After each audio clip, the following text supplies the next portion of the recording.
ठरलं तर मग या मालिकेच्या येणाऱ्या भागामध्ये आपल्याला पाहायला मिळणार आहे की इकडे साक्षी खूप घाबरली असते, तिला काय कळत नाही आणि ती बोलते महिपंतला की आता सगळं संपलं, कारण की अर्जुनने जे पण पुरावे आणलेत ना. साक्षी बोलते की आता मी पकडली जाणार, कारण की दामिनी वकील बोलते की ही केस लवकरात लवकर संपवायची, पण ही आपल्याला ही केस वेगळ्या वळणावर आणायची. प्रत्येक हिअरिंगला बघायला गेलो तर वेगळी माहिती पुढे येते, ज्यामुळे तुम्ही जे काय खरं आहे ते तुम्ही सांगा. आणि दामिनी वकील बोलायला लागते ती तन्वी किल्लेदारांची मुलगी आहे, मग ती तुमच्या सोबत का आणि ती खोटं का बोलते. मी पण सांगायला लागतो की तुमच्यापासून आम्हाला काय लपवायचं नाही, त्यामुळे आम्ही तुम्हाला त्या प्रियाचं सत्य सांगतो. मी पण सांगायला लागतो की आम्ही तिला तन्वी म्हणून तिकडे पाठवलं आणि तिकडची खबरी आम्हाला ती सांगत असते. तर दामिनी वकील बोलते की मी हे जाणून घ्यायचं होतं मला, आणि म्हणून तुम्हाला हे प्रश्न विचारले. दामिनी वकील बोलते ही माहिती आता मला पुरेशी आहे, आणि ही पूर्ण माहिती दामिनीने मैपन आणि साक्षीकडनं काढून घेतलेली असते. इथे अर्जुनला रविराजांनी प्रतिमाची खूप काळजी वाटत असते, कारण की प्रिया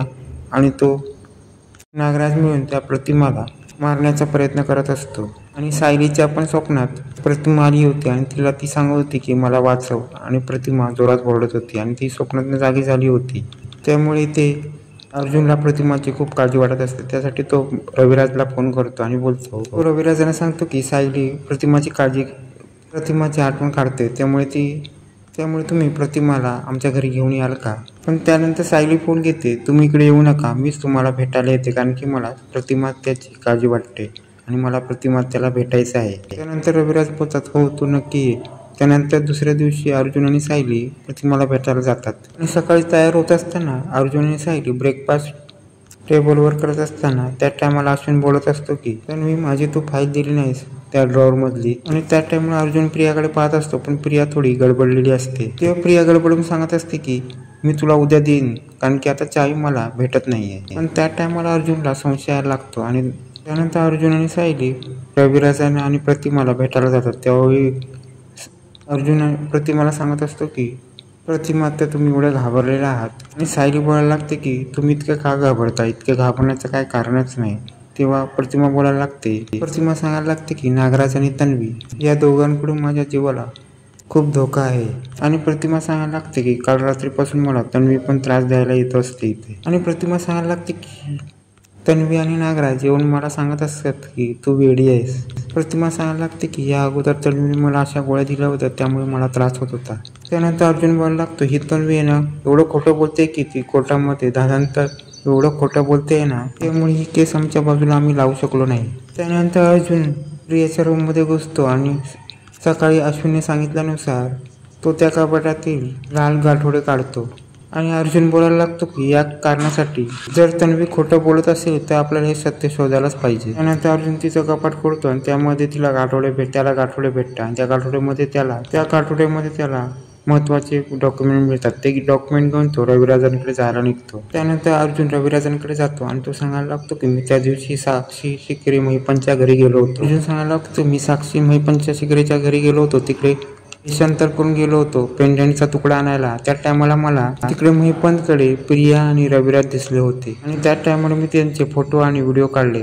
तुला संशय येत असेल तर तू हा फोटो आणि व्हिडिओ बघ. तेव्हा प्रतिमा सांगायला लागते त्या दिवशी महिपंतचा कॉल होला होता, आम्हाला सांगून गेले की आम्ही माझ्या मैत्रिणीकडे जातो, आणि आम्हाला खोट्यात पाडून तू तिकडे गेली होती. आणि ही प्रिया त्या महिपंतच्या कॉन्टॅक्टमध्ये आहे, पण तिने आम्हाला त्यानंतर खोट्यात पाडलं होतं. तेव्हा रविराज बोलायला लागतो की माझ्या प्रतिमेवर मला भरोसा आहे, तुला पण काय डॉक्युमेंट मिळाले की तू आमच्या समोर आणू शकतोस. तेव्हा अर्जुन सांगायला लागतो मला खऱ्या प्रियाची गाठोडे सापडले आणि ते मी सगळ्यांसमोर आणणार आहे, आणि प्रिया ही तन्वी नसून ही कोण आहे ते आम्हाला आता सत्य समजलं, आणि ते सत्य मी सगळ्यांसमोर आणणार आहे, आणि तू पण घरी ये आणि हे सत्य मला सगळ्यांसमोर सांगायचं आहे. आणि सर्वात पहिला अर्जुन ते गाठोडे घेतो आणि ते अश्विनच्या हातात देतो. तेव्हा अर्जुन अश्विनला सांगायला लागतो की तू प्रियाला कपाट खोलायला सांगत, पण ती कपाट ती खोलत नव्हती का, कारण की त्याच्यामध्ये हे गाठोडे होते. तेव्हा अर्जुन बोलायला लागतो हे कपाट मी फोडलं. तेव्हा अश्विन बोलायला लागतो तुला काय करत होती आमच्या रूम मध्ये येऊन हे कपाट फोडायची. तेव्हा अर्जुन सांगायला लागतो मी तुला दाखवते ह्याच्यामध्ये काय आहे, हे खऱ्या तन्वीचे गाठोडे आहे.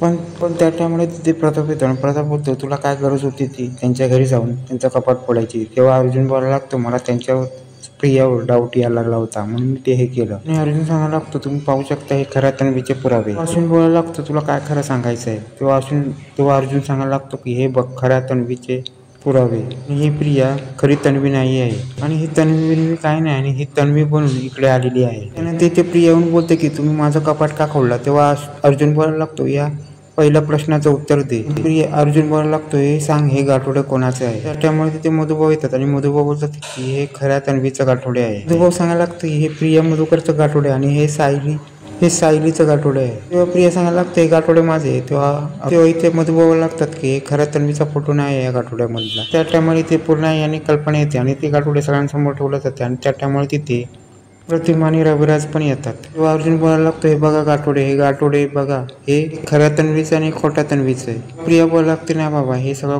अर्जुन खोटं बोलते, हे खोटं नाटक करायचं हे सगळं अर्जुन सायलीचा या दोघांचा हा कारस्थान आहे. त्या टायमाला कल्पना बोलायला लागते, खोटं पिठं काही नाही, हे तुझ्याकडे सापडलं ना गाठोडे, त्यामुळे हे खोटं बोलण्याचं कारणच येत नाही. त्या टायमाला ते पूर्ण प्रिया चिडते आणि प्रियाचं भांडं चांगलंच फुटलेलं असतं. पूर्ण बोलते की अर्जुन हे काय आहे. तेव्हा अर्जुन बोलायला लागतो, हे खरं काय आहे ते मी तुम्हाला दाखवायसाठीच हे केलं आणि तुम्हाला हे सगळं समजलं पाहिजे. अर्जुन सांगायला लागतो की मी जे काय सांगतो ते नीट ऐका, ही खरी तन्वी नाही आणि ही महिपतची प्यादी आहे आणि ही या घरामध्ये या महिपतने हिला पाठवलं होतं. अर्जुन सांगतो की महिपतने हिला का पाठवलं, कारण की आपल्या इकडच्या सगळ्या खबरी आहेत ती महिपतपर्यंत पोहोचवेल. आणि अशा प्रकारे अर्जुनने प्रियाचा चांगलाच भांडा फोडलेला असतं आणि त्यामुळे आता कल्पना, पूर्णाई, अश्विन आणि रविराज आणि प्रतिमा या सगळ्यांना चांगला धक्का बसतो आणि प्रियाचं खरं सत्य सगळ्यांसमोर आलेलं असतं.